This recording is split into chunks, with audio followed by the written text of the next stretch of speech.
अभ्यासक म्हणून तुम्हाला हा पडतो का? अशी प्रत्येकाला सत्तेचं स्वातंत्र्य आहे, त्यांनी प्रत्येकाने आपापल्या पद्धतीने मानावं याबद्दल कोणीच म्हणत नाही. पण अशा प्रकारची सक्ती करणं आणि विशेषतः इतका सहिष्णू असणारा धर्म बाकीच्यांच्या खाण्याच्या बाबतीमध्ये अशा प्रकारचा असहिष्णू निर्णय एखादी महापालिका कशी काय घेऊ शकते? तुम्हाला हे पटतं का? सक्ती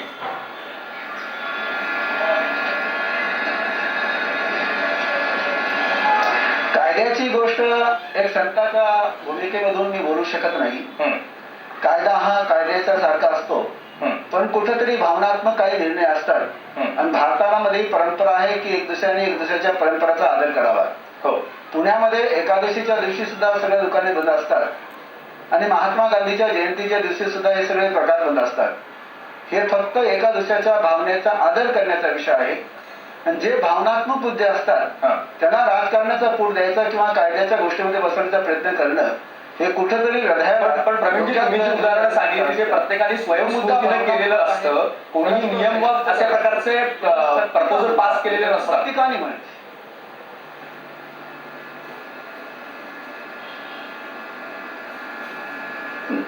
नाही, पुणा नगर महानगरपालिकेने मागच्या एकादशीला तिथाच्या महापौरानेच मनसे असताना सुद्धा त्यांनी तिथाची मांसाची दुकाने बंद केलेली आहेत. असं कुठलं केलं? आणि एकादशी, आषाढी एकादशी हा आपल्या महाराष्ट्रातला सगळ्या मोठा धार्मिक सण असतो, पर्व असतं.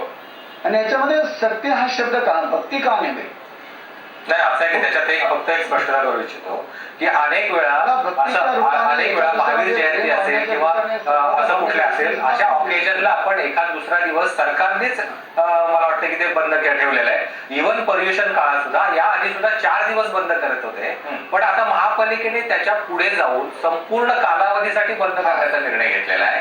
तर मला वाटतं की धार्मिक भावनांचा आदर असणं स्वाभाविक आहे. आता बऱ्याच वेळेस म्हणजे आपण मगाशी पंढरपूरच्या मगाशी त्याचा उल्लेखही झाला की पंढरपूरच्या ह्याच्या वेळेस आळंदीची दिंडी आली त्या दिवशी त्या गावातल्या मुस्लिमांनी आपली ईदची जी आहे ती दुसऱ्या दिवशी सेलिब्रेट करायचं ठरवलं, कारण ते त्या दिवशी दिंडी त्या गावातनं जाणार होती. मला वाटतं की एकमेकांच्या धर्माचा आदर करणे, भावनांचा आदर करणे हे लोकांमधून होतच असतं आणि सरकारही काही बाबतीत काही दिवस त्याचा वर्ज ठरवतं. म्हणजे बऱ्याच वेळेस आपण लिकर शॉप, वाईन शॉप बंद ठेवतो, बऱ्याच वेळेस आपण स्लॉटर हाऊसेस बंद ठेवतो, असे निर्णय झालेले आहेत. पण एक संपूर्ण कालावधीसाठी म्हणजे उद्या जर समजा निर्णय झाला की ज्या दिवशी दिंडी निघेल त्या दिवशीपासून पंढरपूरच्या एकादशीपर्यंत पण पूर्ण काळ बंद राहील, तर त्याची पण रिॲक्शन येऊ शकते.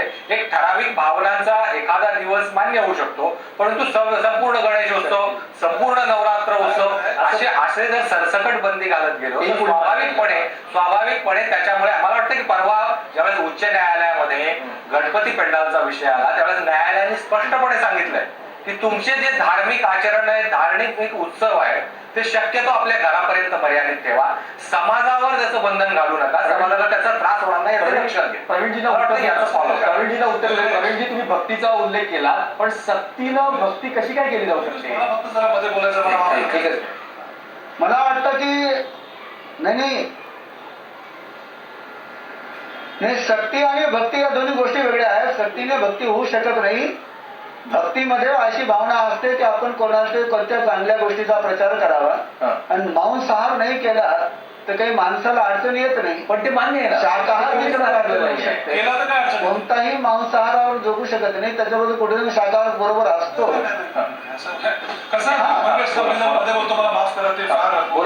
आणि ह्या गोष्टीला महाराष्ट्रातल्या मराठी माणसांनी जोपासायची.